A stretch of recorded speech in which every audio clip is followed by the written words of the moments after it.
বাজে রাত 10:08। তো এখন আমি বের হচ্ছি মণিহারের উদ্দেশ্যে। তো মণিহার থেকে আমি বাসে উঠবো। আর এখানে এই যে আমার কাঁধ ব্যাগ, আর এখানে লাগেজ রয়েছে। এই যে এটা আমার লাগেজ, আর উপরে হাত ব্যাগ রয়েছে। বাসা থেকে বের হব, কিন্তু প্রচুর বৃষ্টি হচ্ছে এখন। গাইস এখন 11:34 বাজে, আর এখানে আমার লাগেজ ব্যাগ সব কিছু নিয়ে আমি বসে আছি। এই যে লিটন ট্রাভেলস। গাইস আমাদের বাস ছিল 11:45, কিন্তু এত পরিমাণে বৃষ্টি হচ্ছে তার জন্য বাস 15 মিনিট লেট করে 12টার সময় চলে আসে। এটাই হচ্ছে আমাদের বাস, আর আমাদের বাসটা কিন্তু অনেক সুন্দর। আমার প্রথমে সিট A1-এ। গাইস আমি এখন দাঁড়িয়ে আছি এয়ারপোর্টের সামনে, আর সারা রাত বৃষ্টি হয়েছে, আর বৃষ্টির জন্য অনেক সুন্দর একটা ঘুম দিয়েছিলাম। গাইস এখন বাজে সকাল 8:30, আর আমি এখন চলে আসছি এয়ারপোর্ট টার্মিনাল 1-এ। তো আমার কাউন্টার নাম্বার হচ্ছে রো ই। এখন আমি রো ইতে যাচ্ছি, রো ই ওই যে সামনে। আর আমি ওই পাশে একটা গেট দিয়ে ঢুকছিলাম, যে গেটে ভিড় ছিল না। আপনারা যে কোনো গেট দিয়ে ঢুকতে পারেন। এইখানে একটা গেট রয়েছে, এখানে অনেক ভিড়। তো এমন গেট খুঁজে খুঁজে ভিতরে ঢুকতে পারেন, কোন গেটে বেশি লোক নাই। তো আমার ফোনে এখন চার্জ নাই, যে কারণে ওই যে চার্জিং একটা স্টেশন রয়েছে এখানে যাচ্ছি। এখানে আমি বসে চার্জ দিব এখন। গাইস এতক্ষণ ধরে চার্জ দিচ্ছিলাম ঠিক ওইখানটায়। এইটা হচ্ছে রো সি এর সামনে, ভালো চার্জিং পয়েন্ট ওইটা। আর এখন বাজে 11:09। আমি এখন আমার কাউন্টারের সামনে চলে যাব, সেটা হচ্ছে রো ই, আর এটা হচ্ছে রো সি। এই পাশে কিন্তু রো এ, বি এবং এই পাশে সি রয়েছে। আর এই পাশে কিন্তু রো সির পাশে রয়েছে ইমিগ্রেশন 2, আর আমার ইমিগ্রেশন হবে ইমিগ্রেশন 3 থেকে, সেটা হচ্ছে রো ই এর পাশে। আমি এখন রো ইতে যাচ্ছি। এটাই হচ্ছে আমাদের কাউন্টার রো ই। আর আমাদের চেক ইন কিন্তু অলরেডি শুরু হয়ে গেছে, এরপরই আসবো এখানে। এই যে আমাদের ফ্লাইট নাম্বার লাস্টটা MU2036 কুনমিং, এটা 2:55। আর ই নম্বর কাউন্টারে এটা চেক ইন কিন্তু ওপেন হয়েছে। তো এইটা হচ্ছে আমাদের কাউন্টার, আর ওইখানে লোক দাঁড়ায় আছে চায়না ইস্টার্নের। আমরা এখন ওইখানে যাব, আর ঠিক এইখান থেকে আমাদের বোর্ডিং পাস সংগ্রহ করব। গাইস এই যে কাউন্টার থেকে আমি বোর্ডিং পাস সংগ্রহ করলাম। আমার 2টা বোর্ডিং পাস দিছে, একটা কুনমিংয়ের আর একটা ন্যানজিংয়ের, যেটা চায়না ইস্টার্নের জন্য খুব একটা সুসংবাদ, যে আমি এখান থেকে লাগেজ দিয়ে ন্যানজিং থেকে রিসিভ করতে পারবো। যারা চায়না ইস্টার্নে আসবেন তারা একটু সাবধান হয়ে আসবেন। ওই দেখুন সবাই কিন্তু খোলাখুলি করছে, কারণ এইখানে লাগেজ নিয়ে ঝামেলা করছে। লাগেজের ওয়েট, লাগেজ যেটা নিয়ে যাবেন সেটা হচ্ছে 23 কেজি, 2 পিস থাকলে 23, 46 কেজি, আর 7 কেজি কিন্তু হ্যান্ড ক্যারি। এর বেশি হলে জরিমানা দিতে হচ্ছে। এই যে এক আপু জরিমানা দিতে হচ্ছে 13,000 টাকা, 5 কেজি ওয়েট বেশি হয়েছে তার জন্য। ইমিগ্রেশন শেষ করে এখন যাচ্ছি বোর্ডিংয়ের দিকে। আমাদের বোর্ডিং গেট হচ্ছে 5 নম্বর বোর্ডিং গেট, ওই যে দূরের সামনে দেখা যাচ্ছে। তো আমরা এখন বোর্ডিং গেট থেকে রওনা হলাম, আর দূরে কিন্তু ওই যে বিমান দেখা যাচ্ছে। গাইস আমরা ফাইনাল চেকিং শেষ করে এখন বসে আছি প্লেনের সামনে। তো এখান থেকে আমাদের বিমান কিন্তু দেখা যাচ্ছে, ওই যে লাগেজ ঢোকানো হচ্ছে। তো এবার আসি ইমিগ্রেশনে কি জিজ্ঞাসা করে। তো যারা নতুন আসবে তাদের অনেক কিছু জিজ্ঞাসা করতে পারে, তারা ভয় পাবেন না। প্রথমে তারা ইউনিভার্সিটির নাম, তারপরে আরও কাগজপত্র দেখতে চাইতে পারে, অ্যাকাডেমিক সার্টিফিকেটগুলো, ট্রান্সক্রিপ্টগুলো, এগুলো দেখতে চাইতে পারে। আমি যখন প্রথমে আসছিলাম তখন আমার কিন্তু এইসবগুলোই চাইছিল। আর আমি এখন যখন যাতায়াত করি এখন কিছুই জিজ্ঞাসা করে না, জাস্ট জিজ্ঞাসা করে যে স্টুডেন্ট। আমি যখন বললাম হ্যাঁ, আর কিছু জিজ্ঞাসা করে না, তেমন কিছুই না, কারণ আমার রেসিডেন্ট পারমিট রয়েছে, তাই দেখি আর কিছু জিজ্ঞাসা করে না।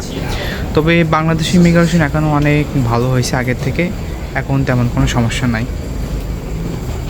তো সবার প্রথমেই আমরা প্লেনের ভিতরে ঢুকলাম, আর প্লেনের ভিতরে 2-3 জায়গায় চেকিং করছিল।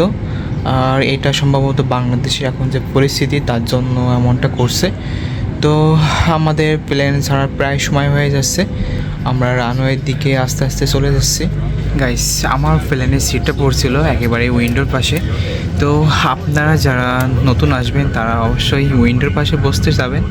আপনারা যখন বোর্ডিং পাস নেবেন তখন ওখানে বলবেন যে আমার উইন্ডোর পাশে সিট দরকার, তারা চেষ্টা করবে দেওয়ার জন্য। আর না থাকলে তো করার কিছু নাই। এই কারণে সবার আগে গিয়ে বোর্ডিং পাসটা নেবেন, মানে 3 ঘন্টা যে আগে থেকে বোর্ডিং পাস দেওয়া শুরু করে, আপনারা সেই আগে থেকেই বোর্ডিং পাসটা নিয়ে নেবেন, তাহলে আপনার পছন্দের মতন সিটটা তখনই পেতে পারবে।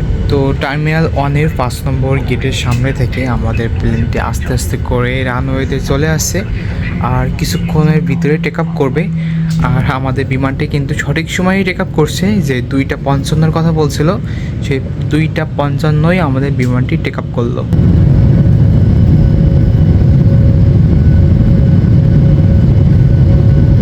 তো বিমানে ওঠার পরে আপনারা যদি চায়না ইস্টার্নে ভ্রমণ করেন, তাহলে আপনাদের কিছুক্ষণ পরেই একটা অ্যারাইভাল কার্ড দেবে, যেটা থাকবে প্রথমে নাম, তারপরে date of birth, passport number, flight number, তারপরে আপনার পার্সোনাল ফোন নম্বর, আপনি কোথায় যাচ্ছেন তার অ্যাড্রেস, ভিসা নম্বর, তারপরে ন্যাশনালিটি, এরকম আর কি, এরকম কিছু থাকবে, সেগুলো লিখতে হবে। আর তার উল্টো পিঠে থাকবে আপনার কোনো ফ্লাইট আছে কি না, মানে এইটার পরে আর কোনো ফ্লাইট আছে কি না তার ডিটেলস দেবেন, ফ্লাইটের নাম্বার এবং কয় তারিখে ফ্লাইট সেটা দিয়ে দিবেন ইয়েস টিক দিয়ে। তারপরে দিবেন আপনার কোনো আত্মীয় চিনে আসে কি না, যদি থাকে তাহলে তার নাম এবং অ্যাড্রেস এবং ফোন নাম্বার দিবেন, আর যদি না থাকে তাহলে নো দিয়ে দেবেন, কোনো সমস্যা নাই। গাইস, দেখতে দেখতে আমরা চলে আসলাম কুনমিং এয়ারপোর্টে। তো এখান থেকে আমাদের শাটল বাসে যেতে হবে, শাটল বাস সামনে অপেক্ষা করছে।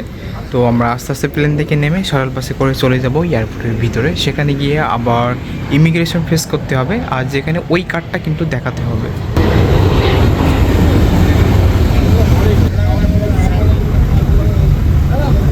গাইস, আমরা বাস থেকে এখন নামলাম, নেমে এখন ভিতরে যাচ্ছি এয়ারবাসের ভিতরে।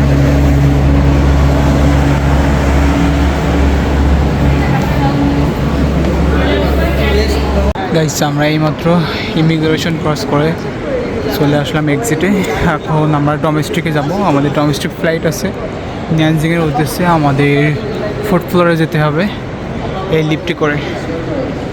গাইস, আমরা চলে আসছি ডোমেস্টিকে, এটা 3rd ফ্লোর।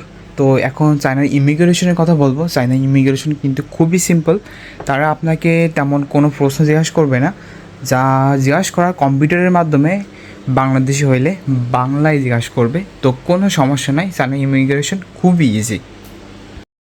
আমাদের যেহেতু ঢাকা থেকে বোর্ডিং পাস নেওয়া হয়ে গেছিলো, সেহেতু আমরা লিফটে করে সোজা উপরে এসে এখন চলে যাচ্ছি।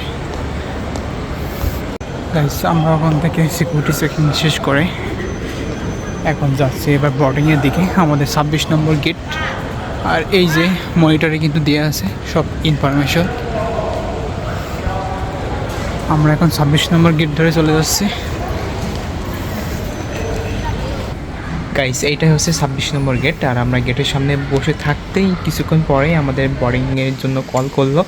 তো দেখতে পাচ্ছেন কত লম্বা লাইন দাঁড়ায় গেছে। তো বোর্ডিং গেট দিয়ে আমরা এখন প্লেনের ভিতরে যাচ্ছি, আর আমাদের শুধু ভয় করছে আমাদের লাগেজ ন্যানজিং পর্যন্ত আসবে কি না, কারণ আমরা ইস্টার্নে আগে অনেকবার ভ্রমণ করছি, কিন্তু তখন কিন্তু এই সুযোগটা ছিল না যে ঢাকা থেকে লাগেজ দিলে আমরা নানজিংয়ে রিসিভ করতে পারবো। তখন কিন্তু কুনমিংয়ে এসে আমাদের রিসিভ করে আবার জমা দিতে হতো কুনমিং থেকে নানজিংয়ের উদ্দেশ্যে। তো খুবই টেনশনে রয়েছে। তো কুনমিং থেকে আমাদের প্লেনটি যত সময়ে আবার টেক আপ করছে, এখন বাজে 11:25। তো 11:25 আমাদের বিমানটি টেক আপ করলো। গাইস, এখন বাজে 8:50, আর আমরা এখন নানজিংয়ে পৌঁছাই গেছি। নানজিং, এটা হচ্ছে টার্মিনাল 2, আর নিচে ব্যাগেজ কালেকশন সেন্টার। আর আমাদের এখন অনেক টেনশন হচ্ছে, ব্যাগেজ পাবো কি পাবো না, না পাইলে যে কি হবে এখন আমি ভাবতে পারছি না। তবে আশা করি পাবো, কারণ 2টা বোর্ডিং পাস দিছে যেহেতু, সেহেতু কোনো চিন্তা করার কারণ নাই। তারপরেও চিন্তা হচ্ছে, কারণ আগে এমন কখনো হয়নি। তো যাই হোক, আল্লাহ ভরসা। আল্লাহর রহমতে আমার ব্যাগেজটা চলে আসছে। আমার তো এখন অনেক ভালো লাগছে, খুবই টেনশন করছিলাম আমি। ওই যে আমার লাগেজটা চলে আসছে, ব্যাগেজ কালেক্ট করে এখন চলে যাচ্ছে এক্সিট দিয়ে। বাইরে গিয়ে এখন ট্যাক্সি নেব একটা। আমরা দুইজনে 240 RMB দিয়ে একটা ট্যাক্সি ভাড়া করছি, যেটা আমাদের ইউনিভার্সিটির সাউথ গেটের সামনে লাগাই দিবে। গাইস, আমরা চলে আসছি আমাদের ইউনিভার্সিটির গেটে। এটা হচ্ছে সাউথ গেট, এটাই আমাদের ট্যাক্সি। গাইস এখন বাজে রাত 3:30। তো আমরা চাইছিলাম গাড়ি নিয়ে আমরা ডর্মের সামনে নামবো, কিন্তু এখন গেট খুলবে না, কারণ এখন রাত 3:30 বাজে। তো আমরা এক ভাষা দিয়ে কোনো রকম করে ঢুকলাম ইউনিভার্সিটির ভিতরে। আর এখন ডর্মে যাব, ডর্মের গেটও বন্ধ, দেখি কিভাবে ঢোকা যায়। তো আমি বাসা থেকে বের হয়েছিলাম 26 তারিখ রাত 10:30টায়, আর এখন 27 তারিখ রাত 3:30 বাজে। আমি এখনও পর্যন্ত রুমে যাইতে পারিনি। তো অনেক ক্লান্ত। সবাই ভালো থাকবেন, সুস্থ থাকবেন, দেখা হবে পরবর্তী ভিডিওতে। ধন্যবাদ।